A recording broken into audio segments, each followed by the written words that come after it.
ನಮಸ್ತೆ ಸ್ನೇಹಿತರೆ, ಇವತ್ತು ನಾವು ತೃತೀಯ BA ರಾಜ್ಯಶಾಸ್ತ್ರ ಸಾರ್ವಜನಿಕ ಆಡಳಿತದಲ್ಲಿ ಘಟಕ 5ರಲ್ಲಿ ಬರುವಂತಹ ವೈಜ್ಞಾನಿಕ ನಿರ್ವಹಣಾ ಸಿದ್ಧಾಂತದ ಬಗ್ಗೆ ತಿಳ್ಕೊಳ್ಳುವ. ಸಂಘಟನೆಯ ಸಿದ್ಧಾಂತಗಳನ್ನು ಕಲಿತಾಗ ಸಂಘಟನೆಯ ಸಿದ್ಧಾಂತದಲ್ಲಿ ಪಾಯಿಂಟ್ಸ್ಗಳಿರುವಂಥದ್ದು. ವೈಜ್ಞಾನಿಕ ನಿರ್ವಹಣಾ ಸಿದ್ಧಾಂತವು 5 ಅಂಕಕ್ಕೆ ಬಂದಿರುವಂತಹ ಪ್ರಶ್ನೆ. ಇದು ಪುಟ ಸಂಖ್ಯೆ 40ರಲ್ಲಿದೆ ನೋಡಿ. ಪುಟ ಸಂಖ್ಯೆ 40ರಲ್ಲಿ ಸಂಘಟನೆಯ ಸಿದ್ಧಾಂತ. ಸಂಘಟನೆಯ ಸಿದ್ಧಾಂತದಲ್ಲಿ ಯಾಂತ್ರಿಕ ಸಿದ್ಧಾಂತ ಅಥವಾ ಸಾಂಪ್ರದಾಯಿಕ ಸಿದ್ಧಾಂತ, ವೈಜ್ಞಾನಿಕ ನಿರ್ವಹಣಾ ಸಿದ್ಧಾಂತ, 3 ಮಾನವ ಸಂಬಂಧಗಳ ಸಿದ್ಧಾಂತ. ಇವಿಷ್ಟು ಸಂಘಟನೆಯ ಸಿದ್ಧಾಂತದಲ್ಲಿ ಬರುವಂಥದ್ದು. ಮೊದಲನೇದಾಗಿ ಸಂಘಟನೆಯ ಅರ್ಥವನ್ನು ತಿಳ್ಕೊಳ್ಳುವ. ಸಂಘಟನೆ ಅಂದರೆ ಏನು? ಸಂಘಟನೆ ಎನ್ನುವಂಥದ್ದು ಒಂದು ಗೂಡಿಸಿ ಕಾರ್ಯನಿರತವಾಗುವಂತೆ ಮಾಡುವುದೇ ಆಗಿರುವಂಥದ್ದು. ಒಂದು ಸಂಘಟನೆ ಎನ್ನುವಂಥದ್ದು ಸಾರ್ವಜನಿಕವಾಗಿ ಒಂದುಗೂಡಿಸಿ ಕಾರ್ಯನಿರತವಾಗುವಂಥ ಮಾಡುವಂಥದ್ದೇ ಸಂಘಟನೆಯಾಗಿರುತ್ತದೆ. ಆದರೆ ಆಡಳಿತದಲ್ಲಿ ಸಂಘಟನೆಯನ್ನು ಅರ್ಥೈಸಲು ಹಲವಾರು ಸಾರ್ವಜನಿಕ ಆಡಳಿತ ತಜ್ಞರು ನೀಡಿರುವಂತಹ ಅನೇಕ ವ್ಯಾಖ್ಯೆಗಳನ್ನು ನೋಡಬೇಕಾಗ್ತದೆ. ಇದರಲ್ಲಿ ವ್ಯಾಖ್ಯೆಗಳ ಪ್ರಕಾರ ಸಾರ್ವಜನಿಕ ಆಡಳಿತ ಸಂಘಟನೆ ಎನ್ನುವಂಥದ್ದು ಪ್ರೊಫೆಸರ್ LD ವೈಟ್ ರವರ ಪ್ರಕಾರ ಪೂರ್ವ ನಿರ್ಧರಿತ ಗುರಿಗಳನ್ನು ಪರಿಣಾಮಕಾರಿಯಾಗಿ ಸಾಧಿಸುವುದಕ್ಕಾಗಿ ಸಂಬಂಧಿಸಿದ ಕಾರ್ಯಗಳನ್ನು ಗೊತ್ತುಪಡಿಸಿ ಜವಾಬ್ದಾರಿ ಹಾಗೂ ಅಧಿಕಾರಗಳನ್ನು ನಿರೂಪಿಸಿ ಸಿಬ್ಬಂದಿಗೆ ಹಂಚುವ ಕಾರ್ಯವೇ ಸಂಘಟನೆ. ಸಂಘಟನೆ ಅಂದರೆ ಪೂರ್ವ ನಿರ್ಧರಿತ ಗುರಿಗಳನ್ನು ಪರಿಣಾಮಕಾರಿಯಾಗಿ ಸಾಧಿಸುವುದಕ್ಕಾಗಿ ಸಂಬಂಧಿಸಿದ ಕಾರ್ಯಗಳನ್ನು ಗೊತ್ತುಪಡಿಸಿ ಜವಾಬ್ದಾರಿ ಹಾಗೂ ಅಧಿಕಾರಗಳನ್ನು ನಿರೂಪಿಸಿ ಸಿಬ್ಬಂದಿಗೆ ಹಂಚುವ ಕಾರ್ಯವೇ ಸಂಘಟನೆ. ಗ್ಲಾಡನ್ ರವರ ಅಭಿಪ್ರಾಯದಲ್ಲಿ ಒಂದು ಉದ್ಯಮದ ಕಾರ್ಯನಿರ್ವಹಿಸುವ ವ್ಯಕ್ತಿಗಳ ನಡುವೆ ಉದ್ಯಮದ ಕಾರ್ಯನಿರ್ವಹಿಸುವ ವ್ಯಕ್ತಿಗಳ ನಡುವೆ ಇರಬೇಕಾದ ಸಂಬಂಧದ ವಿಧಾನವೇ ಸಂಘಟನೆ. JD ಮೂನೆ ಅವರು ಹೇಳಿರುವಂತೆ ಒಂದು ಸಾಮಾನ್ಯ ಉದ್ದೇಶ ಸಾಧನೆಗಾಗಿ ಇರುವ ಪ್ರತಿಯೊಂದು ಮಾನವ ಸಂಘದ ಸ್ವರೂಪವೇ ವ್ಯವಸ್ಥೆ. ಒಂದು ಸಾಮಾನ್ಯ ಉದ್ದೇಶ ಸಾಧನೆಗಾಗಿ ಇರುವ ಪ್ರತಿಯೊಂದು ಮಾನವ ಸಂಘದ ಸ್ವರೂಪವೇ ವ್ಯವಸ್ಥೆ ಅಂತ ಹೇಳಿದ್ದಾರೆ. ಇದು ವ್ಯಾಖ್ಯೆಗಳನ್ನು ನೋಡಿದರೆ ಅದರಲ್ಲಿ ನಾವು ಬರೀಬೇಕಾಗಿರುವಂಥದ್ದು.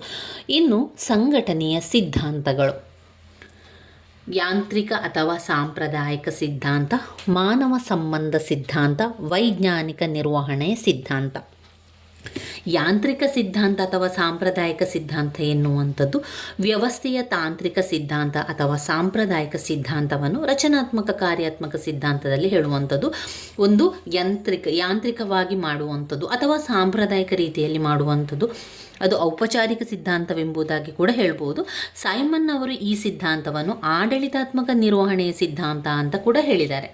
ಇಲ್ಲಿ ಎರಡನೇದಾಗಿ ವೈಜ್ಞಾನಿಕ ನಿರ್ವಹಣೆಯ ಸಿದ್ಧಾಂತ.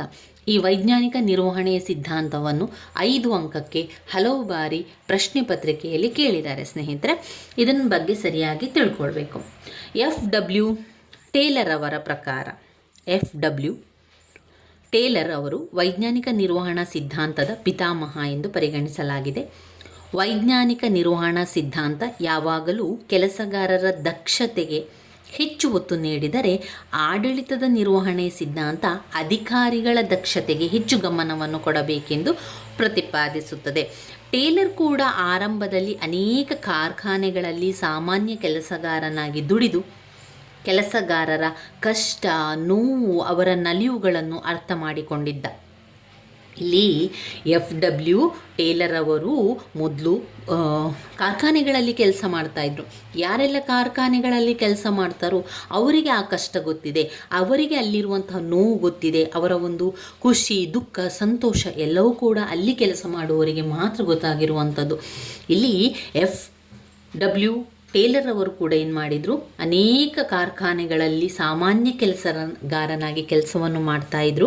ಅಲ್ಲಿರುವಂತಹ ಕಷ್ಟ, ನೋವು, ನಲಿವನ್ನು ಅರ್ಥ ಮಾಡಿಕೊಂಡಿದ್ದರು. ಆ ಕಾರಣದಿಂದಾಗಿ ಟೇಲರ್ ಮತ್ತು ಅವನ ಸಂಗಡಿಗರು ಅನೇಕ ಕೈಗಾರಿಕೆ ಕಾರ್ಖಾನೆಗಳಿಗೆಲ್ಲ ಭೇಟಿ ನೀಡಿ ಕೆಲಸಗಾರರನ್ನು ಭೇಟಿ ಮಾಡಿ ವಿಷಯಗಳನ್ನು ತಿಳ್ಕೊಂಡ್ರು. ಅವರ ಕಷ್ಟ ಏನು, ಅವರು ಕಾರ್ಯನಿರ್ವಹಿಸುವಾಗ ಅವರಿಗೆ ಎದುರಿಸುತ್ತಿರುವಂತಹ ಸಮಸ್ಯೆಗಳೇನು, ಅವರ ತೊಂದರೆಗಳೇನು, ಅಧಿಕಾರಿಗಳಿಂದ ಪಡುತ್ತಿದ್ದ ವೇದನೆ, ಇವುಗಳಿಗೆ ಸಂಬಂಧಿಸಿದಂತೆ ವಿಷಯಗಳ ಸಂಗ್ರಹಣೆ ಮಾಡಿ ಅದರ ಪರಿಹಾರ ನಿರೂಪಣೆಯ ಬಗ್ಗೆ ಕೂಡ ಅವರು ಚಿಂತೆಯನ್ನು ಮಾಡ್ತಾ ಇದ್ರು. ಹೀಗಾಗಿ ಟೇಲರ್ ಅವರು ತಮ್ಮ ಸಹಪಾಠಿಗಳ ಜೊತೆಗೆ ಸೇರಿ ನೀಡಿರುವ ಕೆಲಸವನ್ನು ಭಾಗ ಮತ್ತು ಉಪವಿಭಾಗಗಳಾಗಿ ವಿಂಗಡಿಸಿ ಆ ವಿಂಗಡಣೆಯ ವೇಳೆ ಮತ್ತು ಚಾಲನೆಯ ಆಧಾರದ ಮೇಲೆ ನಡೆಯಬೇಕು ಎಂದು ವಾದಿಸಿದರು. ಇದಕ್ಕೋಸ್ಕರ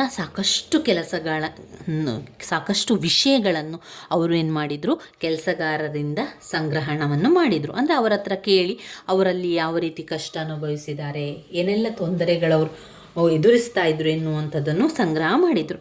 ಹಾಗೂ ಕೆಲಸಗಾರರ ಸ್ಥಾನಮಾನ ಏನು, ಅದರ ಮಟ್ಟವನ್ನು, ಅವರ ಒಂದು ಕೆಲಸದ ಒಂದು ಮಟ್ಟವನ್ನು ತಿಳ್ಕೊಳ್ಳಲು ಸಾಕಷ್ಟು ಚರ್ಚೆ ಮಾಡಿದರು. ವಾದ ವಿವಾದಗಳೆಲ್ಲ ಕೂಡ ಆಯಿತು.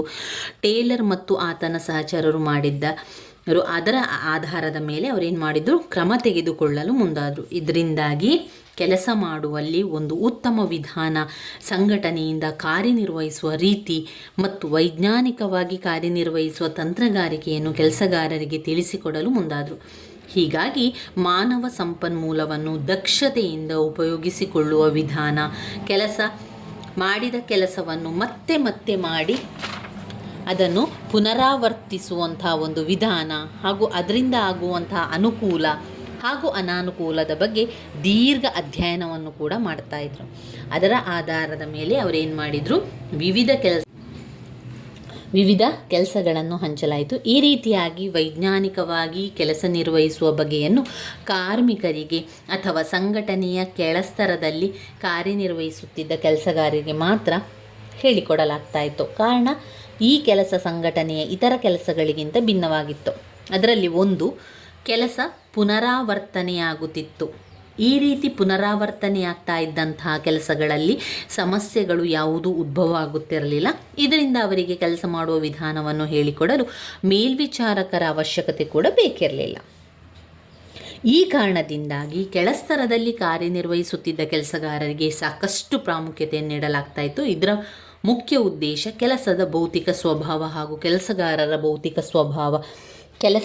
ಭೌತಿಕ ಸ್ವಭಾವದಲ್ಲಿ ಇವೆರಡರ ಸಂಬಂಧವನ್ನು ಕೆಲಸಗಾರರ ದೃಷ್ಟಿಕೋನದಿಂದ ವಿಶ್ಲೇಷಣೆ ಮಾಡ್ತಾಯಿದ್ರು. ಕೆಲಸಗಾರರು ಉತ್ತಮವಾಗಿ ಕೆಲಸ ನಿರ್ವಹಿಸಲು ಈ ಸಿದ್ಧಾಂತ ವಾದಿಗಳು ಸಂಗ್ರಹಿಸಿದ ಅಂಕಿಅಂಶಗಳು ಪೂರಕವಾಗಿತ್ತು. ಕೆಲಸ ಮಾಡಲು ಒಳ್ಳೆಯ ವಾತಾವರಣದ ಸೃಷ್ಟಿ ಮಾಡುವುದು ನಿರ್ವಾಹಕರ ಕಾರ್ಯವಾಗಿತ್ತು.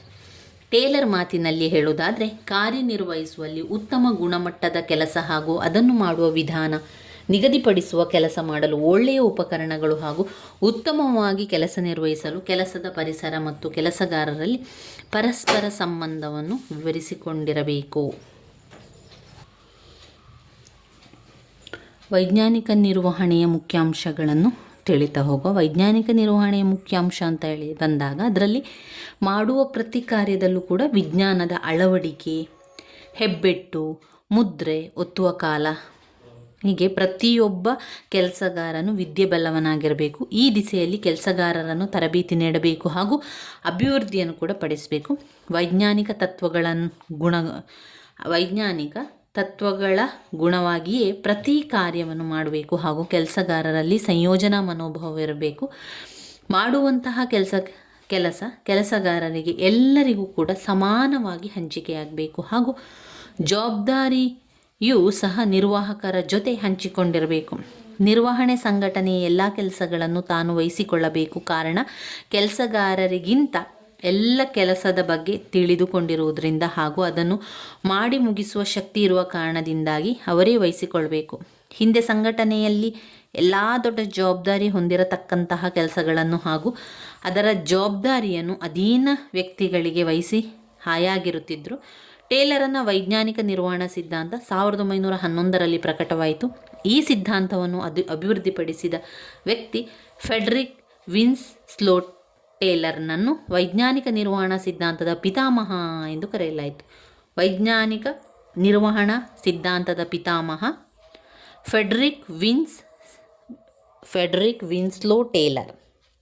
ಆದರೆ ಟೇಲರ್ ಮಾತ್ರ ತನ್ನ ಅನೇಕ ಲೇಖನ ಹಾಗೂ ಬರವಣಿಗೆಯಲ್ಲಿ ಎಲ್ಲೂ ಕೂಡ ತಾನು ವೈಜ್ಞಾನಿಕ ನಿರ್ವಹಣಾ ಸಿದ್ಧಾಂತದ ಪಿತಾಮಹ ಎಂದು ಹೇಳಿಕೊಂಡಿಲ್ಲ.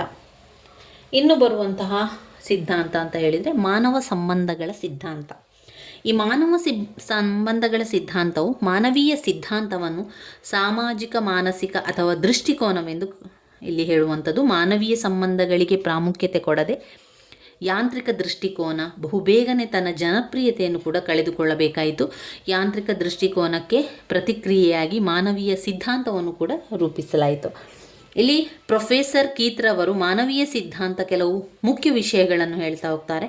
ಮಾನವೀಯ ಘನತೆ, ವ್ಯಕ್ತಿಗಳ ನಡುವಿನ ವ್ಯತ್ಯಾಸ, ಪರಸ್ಪರ ಆಸಕ್ತಿ, ಪ್ರೇರಣೆ ಇದರಲ್ಲೆಲ್ಲ ಒಳಗೊಂಡಿರ್ತದೆ.